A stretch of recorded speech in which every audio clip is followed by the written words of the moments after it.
This week on Media Review, we're talking to Mary Fitzgerald of Open Democracy. Mary, tell us a little bit about why Open Democracy was founded and what it stands for. Open Democracy's mission is to challenge power and inspire change through tenacious reporting, thoughtful analysis and democratic debate. We were founded in 2001, just before 9/11, calling into question some of the key assumptions that had been made about globalization, about security, and very quickly afterwards the war on terror. One of our first columnists was Paul Rogers, who responded to 9/11 by predicting that it was the beginning of a 30 years war. Sadly, he's turned out to be right, and it could be a lot longer than 30 years. We want to challenge power and question people's assumptions, whatever part of the political spectrum they come from.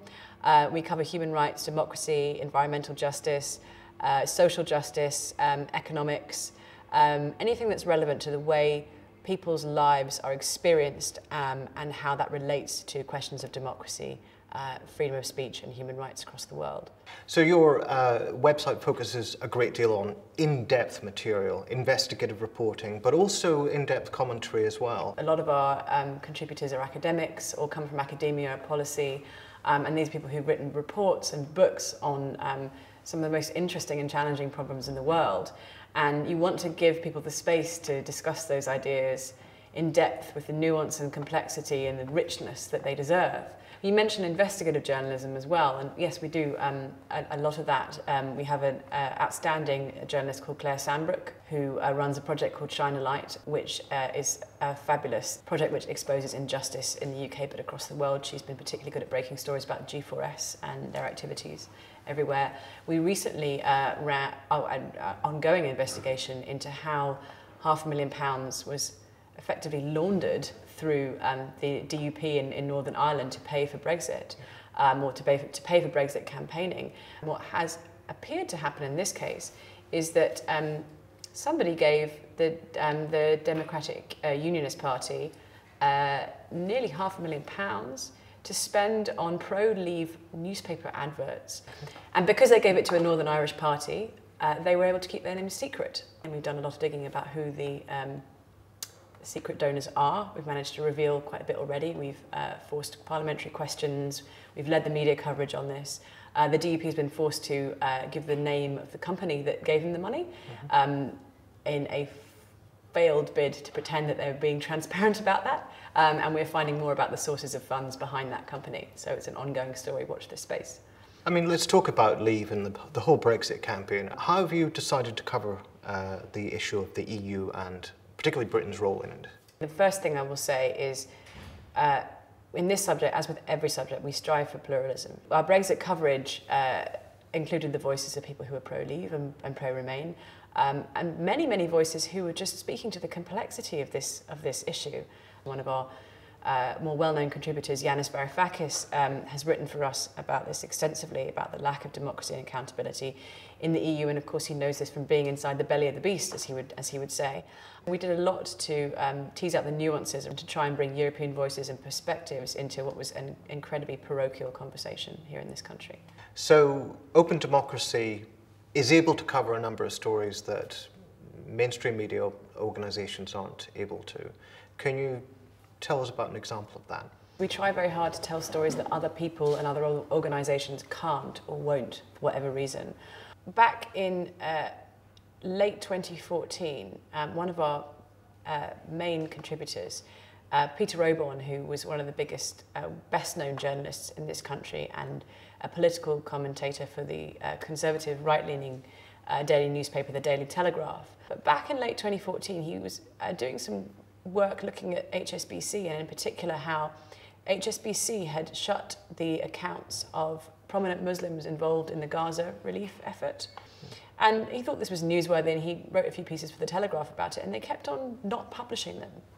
And he sort of thought that was a bit odd the first time, and sort of after a while identified a pattern. And he made some inquiries and was told that basically you couldn't publish negative stories about HSBC because HSBC was such a big advertiser, the Telegraph. So he decided to make public what he knew, and he wrote a 3,000-word resignation letter on our website, and he revealed everything he knew about HSBC, but also about Tesco, and a number of other major advertising clients that the powers that be at the Telegraph had decided it was too expensive to annoy these advertisers. This was one of the biggest stories we've ever published. It made headlines all across the world because it's so rare that you see someone of influence in the world of media lift the curtain on how things work.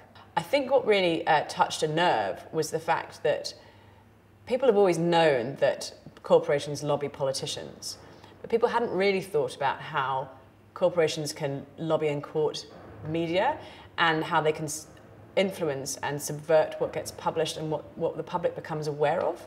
Open democracy has various different sections, many of them different languages covering different regions in the world. When did you begin this expansion and why was it necessary? You can only get so far in exploding myths and propaganda fed by regimes or by corporations if you aren't speaking in the local language that the majority of the population understands and lives in. So for us, Russian was a natural progression. So the aims of ODR are dual. They are to represent the complexities and nuances of the rest of the world to Russia and the post-Soviet space, and equally to represent the complexities of Russia and the post-Soviet space to the rest of the world, which is why they publish in Russian and in English, because they're actually trying to reach two quite different audiences. Things are getting more polarized. Obviously, Spanish and Portuguese are also natural progressions because there are many regimes in Latin America that are trying to control information and access to information.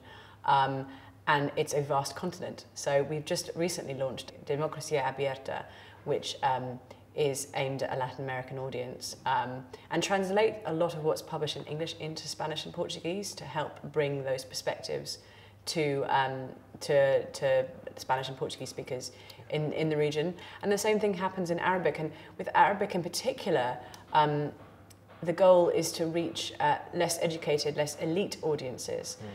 So the top 1 or 2% in the MENA region who speak English have access to so much information about the rest of the world, whereas anyone else in the region doesn't, and they have some of the most repressive regimes in the world there. But also there's that impulse since the 2011 uprisings, there's impulse to debate and discuss and to be online and be on social media, which some of the regimes are doing, are working very hard to crack down on, but are only being partially successful. And so we wanted to support that effort of dialogue between different camps and tribes within the region. And so that's why we're publishing in Arabic as well. You're trying to do a very different model of journalism. You're not beholden to a proprietor, not necessarily to advertising accounts either, but you are, in a sense, non-profit and reliant on philanthropic capital. Is that right? And how viable is that? We rely on philanthropy in a number of forms. A number of readers give small donations, 5, 10, 20 pounds or dollars a week to Open Democracy. We have the support of a number of major philanthropic organisations and individuals. But no, it's not a very sustainable model. It's a miracle we survived this long. And independent journalism really does need support from readers who enjoy and appreciate independent journalism. We've gotten very used to reading things for free on the web.